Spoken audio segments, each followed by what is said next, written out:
Crop News, brought to you by Heritage Tractor, your full-line John Deere dealer. Visit us online at heritagetractor.com. Mike, thanks for joining us this morning. I think the last time you and I together, we were actually out in the middle of a field somewhere.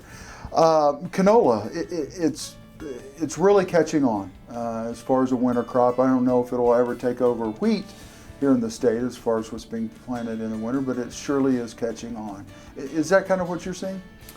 Yeah, that's what we're seeing with winter canola. We don't ever anticipate it ever taking over wheat as a whole, but it's definitely a crop that we can plant in rotation and complement our wheat production systems here in Kansas. Getting a good winter stand started, what are some of the things that farmers need to understand when they go to put that in the ground? Probably the most important thing with winter canola is getting a good stand established in the fall.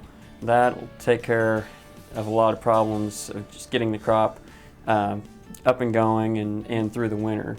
Planting date is really important with this crop. We have to remember that the growing point is always above the soil surface once it's emerged, so we really need a good fall growth going into the winter to get us through the winter time temperatures.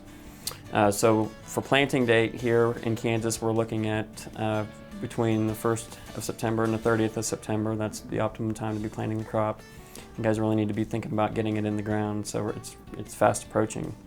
Having the drought that we've had this year, canola getting into that subsoil, I mean, we need a lot of moisture in that subsoil to kind of get that started, germinating, moving on, or is this a good year to really start looking at canola? Well, in terms of drought hardiness, I tell producers oftentimes that it's very similar to winter wheat. In general, it takes around 20 inches of precipitation or soil moisture to get a crop to maturity. The benefit of canola is that it has a taproot, and so it can mine deeper in the soil than what wheat can for moisture. Soil moisture is really critical again for planting canola because it is such a small seeded crop. It has to be planted very shallowly, and so with the chance of rain here we're having this weekend, we're really hoping we get some soil moisture so we're able to seed the crop. As far as crop rotation, what someone who's a corn guy, you know, who maybe wants to put that in the spring, you know, what are the benefits of canola having that in the rotation? Well, with canola being a winter crop here in Kansas, we see that it develops at a cooler period of the growing season. Oftentimes when we do receive rain in the fall and spring, sometimes we get more rainfall during those time periods here in Kansas, and so it's utilizing fall and winter moisture and also taking advantage of cooler temperatures. Typically, winter canola comes off about the middle of June, and so it's about that time when temperatures are getting really warm, and so we haven't had the negative effects of these really hot temperatures that we've had this past summer on the crop.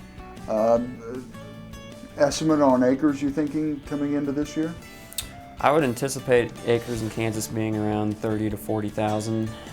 Very optimistic estimate, I think, but with the interest that we're seeing this year, I can't imagine it not being much less than that, and I do believe that we'll have record acres planted. Not only that, once it blooms, it's a beautiful plant to have out in your field. It is a beautiful crop, yeah. Those bright yellow flowers, you can see them from a lot of miles. Well, we're going to take a quick break. When we come back, we'll kind of finish up. Crop News brought to you by Kansas Soybean Commission, the Soybean Checkoff, progress powered by Kansas farmers. All right, Mike, let's get down to the nitty-gritty here on getting a good stand started. Let's talk about soil fertility. Any different? Soil fertility requirements for canola are very similar to winter wheat. I generally tell growers that they need about 25% more nitrogen for winter canola than they do for winter wheat. So just as a rule of thumb, I say anywhere from 100 to 150 pounds of nitrogen available for the crop as a whole. And oftentimes that amount can be split either 1/3, 2/3, or half and half going into the growing season. The P and the K requirements are very similar to what winter wheat is, so it's just important that your soils aren't deficient in phosphorus and potassium. That's really critical. Another element that's really important for winter canola is sulfur.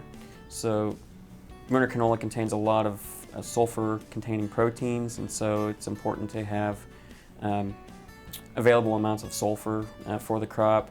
And as a general rule of thumb, we say 20 to 30 pounds of available sulfur for the crop. Any difference between no-till and conventional till? Yeah, there are differences. And canola is a crop that we've learned a lot about planting it in no-till cropping systems, and really what it boils down to is managing the previous crop residue. And so if you plant canola in fields with minimum disturbance no-till equipment, we've seen that sometimes the winter survival isn't as good as what it is in conventional tillage. And so if you're planning to use no-till, it's really critical that you do what you can to move the residue in the seed row so that you have a bare strip of soil in that seed row to help protect the plant, because that heavy residue mat really acts like a buffer to the temperatures, and it creates colder temperatures around the plant. And so what you can do to move it out of the seed row is really important. Well, talking about seed row, what about planting as far as seed row spacing? Is there any difference there? As a rule of thumb, canola will yield about the same, anywhere from about 7.5 to 20-inch row spacings. We really don't see a lot of difference at those row spacings, so it really kind of boils down to what the grower's preference is. Although we are starting to see more canola planted in Kansas on 30-inch rows, because a lot of farmers have row crop planters, and they like the ability to manage or to control their seed depth more accurately with the planter. And if they're seeding in no-till, it gives them the option of moving that residue out of the seed row to get a good stand. In the last minute we've got together here, Mike, best place to get information, because you spend a lot of time working with canola. Best place to get information? Best place to get information would probably be the K-State Research and Extension website. And if you go to the Publications tab, you can search for the Great Plains Canola Production Handbook. And you can download that off the web as a PDF, or you could go to your local county extension office and get a hard copy of the Canola Production Handbook. It's a free publication, and if there's any information about growing canola profitably in Kansas, it's included in that publication, so I'd recommend getting a hold of it.